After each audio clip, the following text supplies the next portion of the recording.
తెలంగాణలో ఆసరా పథకం కింద పెన్షన్ పొందే లబ్ధిదారులకి రేవంత్ సర్కార్ గుడ్ న్యూస్ చెప్పింది. ఖచ్చితంగా ఈవేళ రేపు ఖచ్చితంగా పెన్షన్ తీసుకునే ఎవరైతే లబ్ధిదారులు ఉంటారో వారి పెన్షన్ని ఇంక్రీజ్ చేసే విధంగా పెంచే విధంగా ప్రభుత్వం ఒక అడుగు ముందుకు వేసినట్లుగా మనకి సమాచారం అయితే అందుతోంది. వృద్ధులు గతంలో 2,000 రూపాయలు తీసుకుంటే ఇప్పుడు 4,000 రూపాయలు, అలాగే గతంలో దివ్యాంగులు ఎవరైతే ఉన్నారో వాళ్ళ ఎంతో సుమారుగా 4,000 రూపాయలు తీసుకుంటే కనుక వారికి 6,000 రూపాయలు పెంచే విధంగా రేవంత్ సర్కార్ అడుగులు వేస్తున్నట్లుగా మనకి సమాచారం అయితే అందుతోంది. అయితే దీనికి సంబంధించి తెలంగాణ సెక్రటేరియట్ నుంచి అధికారిక ప్రకటన రావాల్సి ఉంది. సో దీనికి సంబంధించిన పూర్తి డీటెయిల్స్ అయితే ఒకసారి చూద్దాం.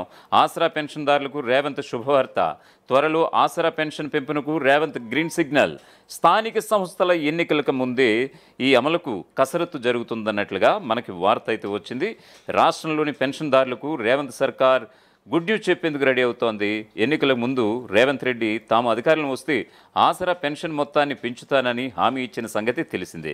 కాంగ్రెస్ పార్టీ అధికారంలోకి వచ్చిన తర్వాత దీన్ని చేయూత పథకంగా అమలు చేశారు. అయితే ఏడాదిన్నరకు పైగానే అవుతున్న ఇప్పటి వరకు సర్కార్ పెన్షన్ మొత్తం పెంపుపై ఎలాంటి నిర్ణయం తీసుకోలేదు. అయితే మరికొన్ని రోజుల్లోనే దీన్ని పెంచి పెన్షన్దారులకి శుభవార్త చెప్పడానికి రెడీ అవుతుందని సమాచారం అయితే అందుతోంది. ఎన్నికల వేళ రేవంత్ రెడ్డి కాంగ్రెస్ పార్టీ అధికారంలో వస్తే పెన్షన్లను పెంచుతామని హామీ ఇచ్చారు. అప్పటి వరకు ఉన్న 2,000 రూపాయల పెన్షన్ని 4,000 రూపాయలకి, అలాగే దివ్యాంగులకి ఇచ్చే 4,000 రూపాయల పెన్షన్ని మొత్తం 6,000కి పెంచుతానని హామీ ఇచ్చారు. సో హామీ ఇచ్చిన దాని ప్రకారమే ఆయన నడుచుకుంటున్నారంటే కనుక ప్రస్తుతం ఈ వార్తను చూస్తే ఎస్ అని అనిపిస్తోంది. త్వరలోనే దీన్ని అమలు చేసేందుకు రేవంత్ సర్కార్ నిర్ణయం తీసుకోబోతున్నట్లుగా తెలుస్తోంది. మరికొద్ది రోజుల్లో తెలంగాణలో స్థానిక సంస్థల ఎన్నికలు నిర్వహించేందుకు ప్రభుత్వం సిద్ధమవుతుండగా, దీంతో ఈ ఎన్నికల నిర్వహణ కన్నా ముందే ఎన్నికల వేళ ఇచ్చిన హామీ మేరకు పెన్షన్ మొత్తాన్ని పెంచాలని రేవంత్ సర్కార్ భావిస్తోందట. పెన్షన్ మొత్తాన్ని పెంచిన తర్వాత ఎన్నికలకు వెళ్తే ప్రజల్లో తమ పార్టీ పట్ల నమ్మకం కలుగుతుందని భావిస్తోందట. ఇప్పటికే రేవంత్ సర్కార్ ఎన్నికల హామీ మేరకు రేషన్ కార్డులు జారీ, ఇందిరమ్మ ఇళ్ల మంజూరు చేపట్టిన సంగతి తెలిసిందే. అలాగే వచ్చే నెల నాటికి పెన్షన్ మొత్తాన్ని పెంచేందుకు రెడీ అవుతున్నట్లుగా తెలుస్తోంది. త్వరలోనే దీనిపై అధికారిక ప్రకటన రాబోతున్నట్లుగా తెలుస్తోంది. తెలంగాణ ప్రత్యేక రాష్ట్రంగా ఏర్పడిన తర్వాత అధికారంలోకి వచ్చిన బీఆర్ఎస్ ప్రభుత్వం ఆసరా పెన్షన్లు మంజూరు చేసింది.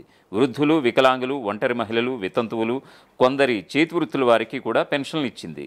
అయితే 2023 ఎన్నికల్లో గెలిచి అధికారంలోకి వచ్చిన కాంగ్రెస్ ప్రభుత్వం ఈ పథకం పేరు మార్చి అమలు చేస్తోంది. ప్రస్తుతం రేవంత్ సర్కార్ చేయూత పేరుతో పెన్షన్లు ఇస్తున్నారు. 2025 తాజా లెక్కల ప్రకారం చూసుకుంటే ఆసరా పథకం కింద రాష్ట్రంలోని వృద్ధులు, వితంతువులు, ఒంటరి మహిళలు, దివ్యాంగులు, చేనేత, గీత, బీడీ కార్మికులు, ఫైలేరియా, హెచ్ఐవి బాధితులు, డయాలసిస్ చేయించుకునేవారు, ఇలా మొత్తం 42,96,000 మందికి పెన్షన్స్ పంపిణీ అవుతున్నాయి. సాధారణ పెన్షన్ నెలకు 2,016 రూపాయలు, దివ్యాంగులకు ఇచ్చే పెన్షన్ నెలకు 4,016 రూపాయలు ప్రస్తుతం ఇవ్వడం జరుగుతుంది. మరొకవైపు నూతన ఆసరా పింఛన్లు మంజూరు చేయాలని రాష్ట్ర ప్రభుత్వం భావిస్తోంది. అర్హుల జాబితాలు సిద్ధం చేయాలని ఆదేశాలు సైతం జారీ చేసింది. కాంగ్రెస్ ప్రభుత్వం అధికారంలోకి వచ్చాక నూతన పింఛన్ల మంజూరుకు దరఖాస్తులు సైతం స్వీకరించింది. మొత్తంగా రాష్ట్ర వ్యాప్తంగా దాదాపు 5.20 లక్షల దరఖాస్తులు పెండింగ్లో ఉన్నట్లుగా సమాచారం. పింఛన్ లబ్ధిదారైన వ్యక్తి చనిపోతే ఆయన భార్యకు వితంతు పింఛన్ వర్తింపజేసేందుకు ఆన్లైన్లో దరఖాస్తులు స్వీకరిస్తున్నా ఇంకా మంజూరు చేయడం లేదనే ఆరోపణలు అయితే వెల్లువెత్తుతున్నాయి. పింఛన్లపై ఇటీవల సమీక్ష నిర్వహించిన పేదరిక నిర్మూలన సంస్థ సెర్ప్ పెండింగ్ దరఖాస్తులు భారీగా ఉన్నందున కొత్త పింఛన్ల మంజూరుకు ప్రతిపాదనలు సిద్ధం చేయాలని నిర్ణయించింది. దీనికి అనుగుణంగా కలెక్టర్లకు ఆదేశాలు సైతం ఇచ్చింది. గ్రామాల్లో పంచాయతీ కార్యదర్శులు, పట్టణాలు, నగరాల్లో బిల్ కలెక్టర్ల ద్వారా దరఖాస్తులపై క్షేత్ర పరిశీలనలు చేయించాలని పేర్కొంది.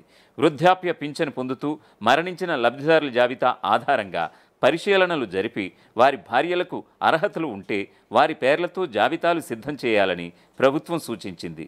పెన్షనర్ ఐడి, మరణ ధృవీకరణ పత్రం, ఆయన భార్య ఆధార్ కార్డ్, బ్యాంక్ ఖాతా వివరాలు తీసుకోవాలని వెల్లడించింది. వరుసగా 3 నెలలు పెన్షన్ తీసుకొని వారిని వలస వెళ్ళినట్లుగా గుర్తించి వారి పెన్షన్ రద్దు చేయాలని అధికారులకు తేల్చి చెప్పింది. వారి భార్యలు వృద్ధాప్య పింఛనుకు అర్హులైతే వారి పేర్లతో జాబితా తయారు చేయాలని ప్రభుత్వ యంత్రాంగం తెలిపింది. ప్రపంచంలో ఏ మూల ఏ క్షణం ఏం జరుగుతుందో వేగంగా తెలుసుకోవడానికి తొలి వెలుగు వాట్సాప్ ఛానల్ని ఫాలో చేయండి.